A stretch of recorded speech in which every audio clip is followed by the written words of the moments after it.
você nunca pensou em sair do Brasil nessa época? Não, não queria. Até hoje eu acho que não se deve sair do país. Estou saindo para voltar logo. Eu acho que meu negócio é aqui. Eu não pensei. Como eu lhe disse, quando houve o AI-5, eu disse aí... Eu gosto de admitir uma motivação também pessoal para as coisas, entendeu? Mas assim, aí também não, cara. Tenha paciência. Isso, eu sentia isso como uma bota no meu pescoço. E o desmando geral, social e político em que o país foi introduzido, eu disse, não.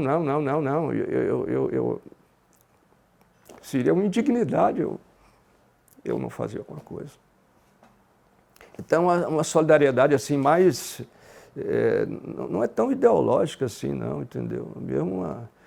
Então, eu nunca pensei em sair do país e tive a sorte de poder jogar bem esse jogo da dupla identidade de um intelectual público publicista, assim. Eu tenho vocação para isso também, tenho interesse nisso.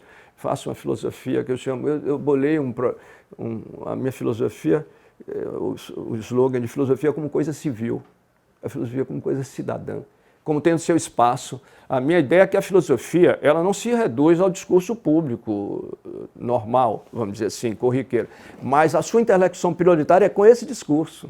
Então, se você está discutindo direito, aborto, direitos humanos, repressão, a filosofia encosta ali, não como senhora da verdade, mas como um manejo de articulação conceituais várias e etc., e abastece, se quiser, esse discurso público e tenta elevá-lo formalmente, não apontar o seu caminho, mas sofisticar o discurso. Essa é a função da filosofia, sofisticar o discurso vigente numa cultura. Essa que é a função de eu ficar estudando. A divisão do trabalho. Você faz jornalismo, outro planta, outro colhe, outro fabrica, e você? Eu fico lendo, e alguém fica me alimentando com salários do imposto das pessoas que nesse sistema tributário regressivo que nós temos é pago pelos mais fortes. Então, o que é que eu estou fazendo? Eu vou justificar dizendo que é normal que se faça filosofia, é bom para o espírito humano, e é assim que existe na Europa. Não é assim que se justifica a filosofia.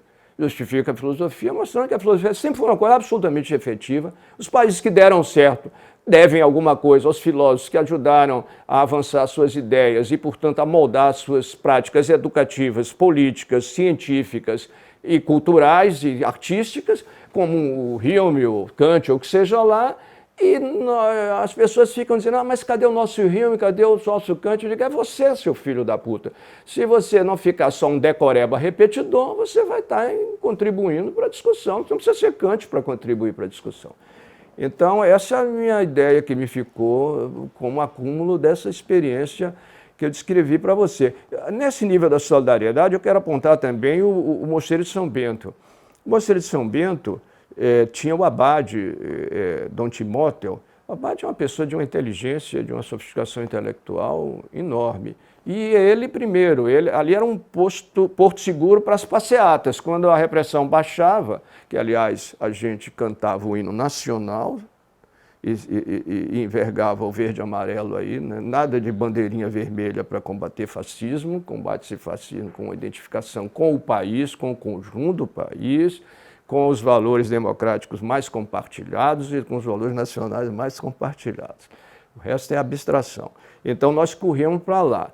Mas não só isso, ele cedia aquele espaço para a gente produzir literatura, mimeógrafozinho, então ele acobertava particularmente as pessoas, a mim e as pessoas com quem eu tinha relação, então tenho que prestar essa homenagem aqui a ele, esse reconhecimento. Ele era uma espécie assim de aderente a essas atividades todas, me tinha uma simpatia muito grande.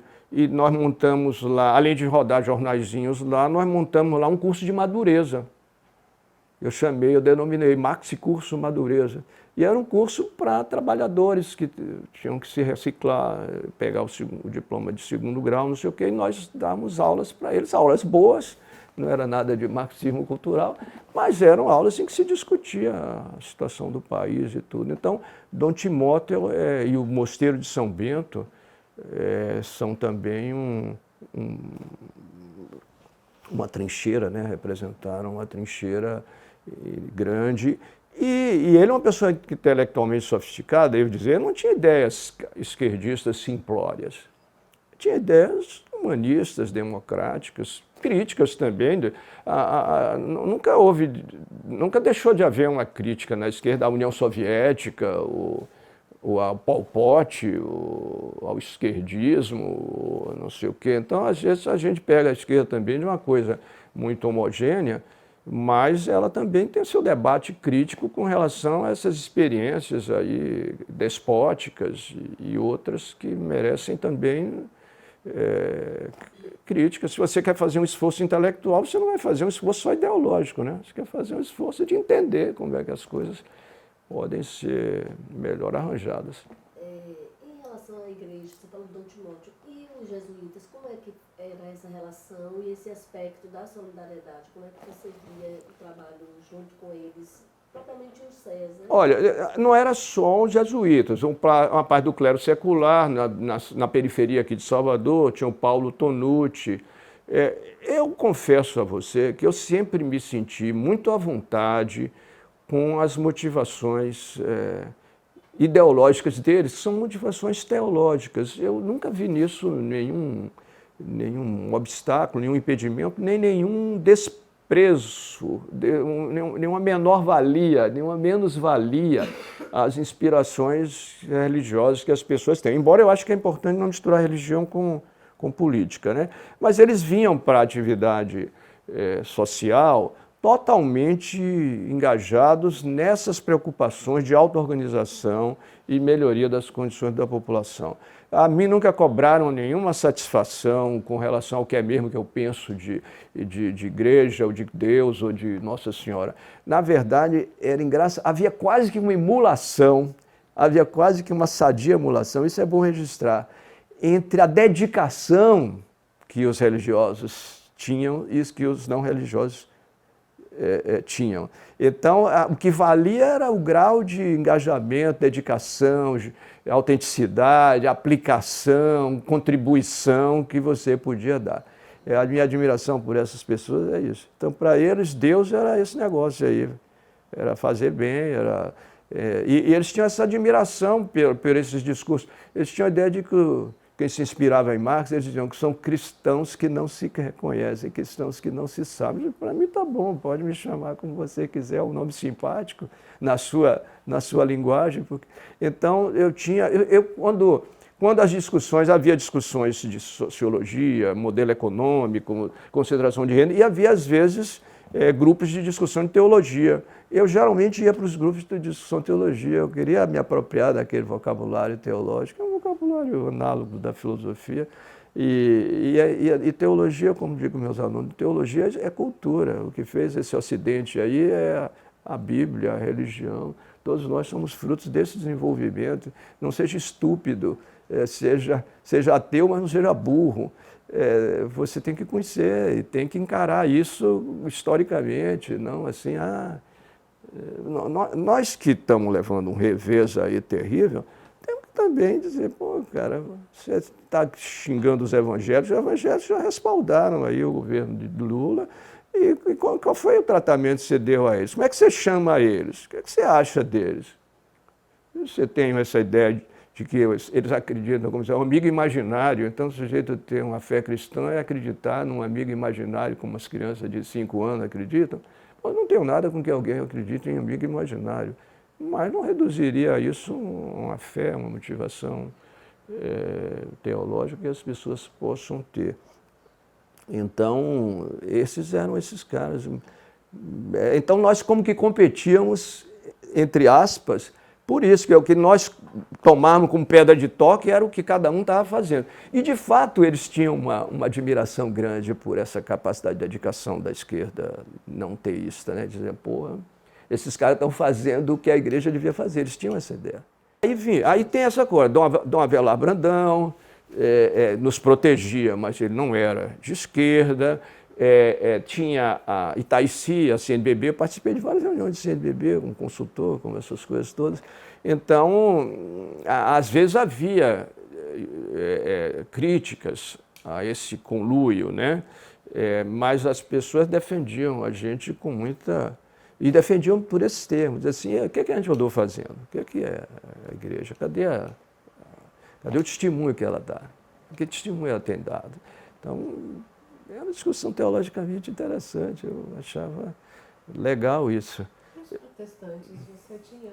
Então, os protestantes é interessante, os protestantes tinham um engajamento menos escatológico, que é sintomático, assim. Os protestantes são, exceto os anabatistas, são menos milenaristas, são menos...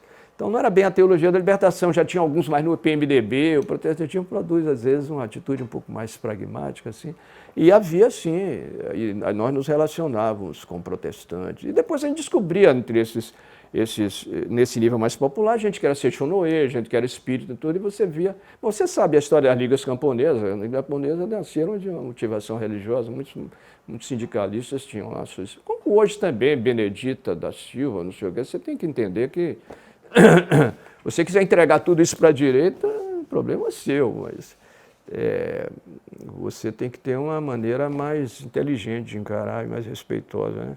Então, eu acho que houve uma resistência admirável que a igreja, também protestante, você vê que até uma parte da comunidade judaica se mobilizou muito, principalmente depois do assassinato do Herzog, né?